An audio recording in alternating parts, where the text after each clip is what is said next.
नमस्कार। आज आम आलोचना करवा माछ चाष कर पोखर कि जाल छाड़ा निहाती आवश्यक।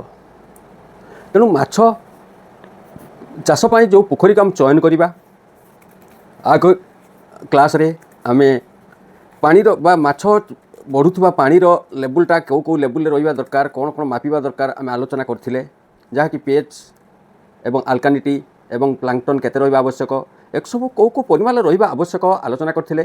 आज आम आलोचना करवा जे कौ कौ माछ जाल माने आम पाइपर एवं ताकू आम छाड़ी पारिबा। देखंतु माछ पोखरी रे बा माछ चाष करुवा पोखरी रे आमको मिनिमम भाकुड़ रोही एवं मिरकाली ए तीन श्रेणी छाड़ा पड़ो। कहीं आम तीन प्रकार माछ को छाड़ा ना देखंतु भाकुड़ माछ पानीर तीन लेवल थाए गोटे ऊपर लेवल गोटे मध्यम लेवल आउटे तल लेवल। तेणु ऊपर लेवल भाकुड़ माछ रहती एवं मझी लेवल रोही माछ रहती एवं तल लेवल मिरकाली माछ रहती।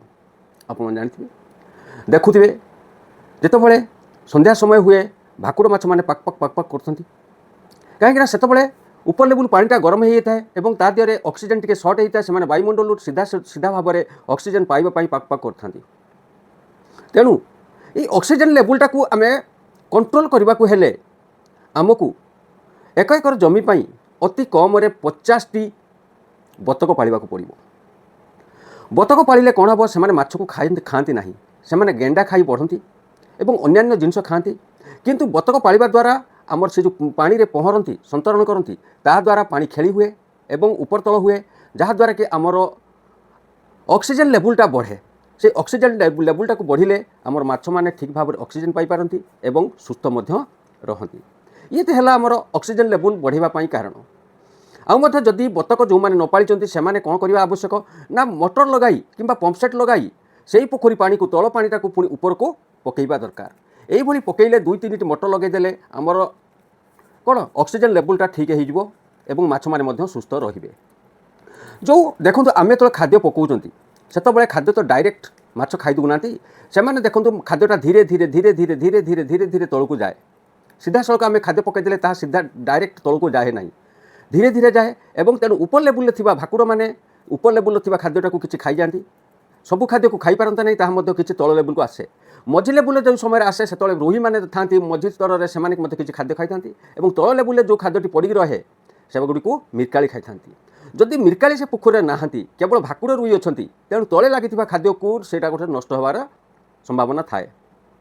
तेणु ये जो 3 श्रेणी माछ केवल देखिए रोही माछ के पाक पाक कर कि मिरकाली ऊपर को आसबार के देखी ना केवल भाकुड़ माछ ऊपर लेवल था आम देखिपारती रोही माछ मध्य लेवल रहती और मिरकाली पूरा तल लेवल रहती। तेणु यही 3 स्तर माछ को आमको छाड़ा पड़ी थाए। तेणु माछर खाद्यपाई जो कही आर क्लास प्लांकटन वृद्धि करवा प्लांकटन वृद्धि करने को हेले आमको देखंतु आमको जैविक पद्धति रे आमको एक जैविक घोल तैयारी करी से देवाक पड़ो। तेणु आमको जो जैविक घोल देवाक पड़ो से जैविक घोल केमिति तैयारी करवा देखंतु जैविक घोल पाई सामग्री है तैलहीन कुंडा 25 केजी बा जोड़ा कहते ब्रान भी हेल्ले चलो कि चूड़ा कुंडा भी चलो 25 किलो चूड़ा कुंडा कि तैलहीन कुंडा कि ब्रान 25 किलो ता सहित गुड़ 5 किलो बादाम पिड़िया 5 किलो आउ ईस्ट पाउडर 25 ग्राम बा 250 ग्राम ईस्ट पाउडर निहाती आवश्यक।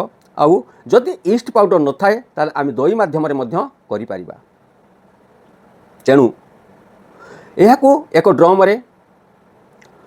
180 ରୁ 170 ରୁ 180 लिटर पानी दे आगे कुंडा को पकेबा तापर आम कौन करवा गोलेबा ता देहरे गुड़ को पानी रे मिलैकि ढालिबा एवं बादाम पिड़िया को आग दिन भिजई रखिथिबा एवं सही दिन भी पकईदेले चलिबो जदि न भिजैथिबा सही दिन भी पकईदेले चलिबो एवं ईस्ट पाउडर को पानी रे गोलेई ढालिबा जदि ईस्ट पाउडर न अछि ताले 2 लिटर 3 लिटर देसी गाईर दही आम तादर पकई पारिबा। पकईकि आम कौन करवा ना 3 ରୁ 4 दिन पर्यंत ताकू घोड़ेकी रखिबा कपड़ारे ता देहरे एक प्रकार जीव सृष्टि हे जो जीवटा कि आम ताकू पानी रे पकईले ता देहर प्लांकटन पोखर में छोट छोट प्लांक्टन गुड़िक खाइबे एवं सेमानकर वंश को वृद्धि करेंगे। सेमानक वंश वृद्धि हेले माछ सेगुड़ी खाई माछ शीघ्र बढ़िबे।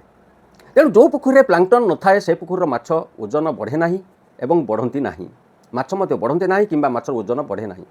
ता छड़ा आमे जदि पोखरी हुड़ारे गोटे गोटे आजला पिट करिथिबा, तेणु प्रत्येक दिन से आजला पिट्रु किछि किछि आजला नहीं पोखरी में पकेबा एवं माछ ताकू खाइबा को बहुत खुशी होती एवं माछ खाइबे एवं ताहा मध्य शीघ्र माछ बढ़िबे। तेणु एई जो प्रोसेस रे आमे माछ चाष कले जड़े चाषी निश्चित भाव में गोटे एकर जमी 3.5 लाख रु 4 लाख पर्यंत बेनिफिट निहाती हम। अति कम 3.5 लाख रु 4 लाख पर्यंत लाभजनक हो पारिबो, निश्चित लाभवान हेबो। रहिली, नमस्कार।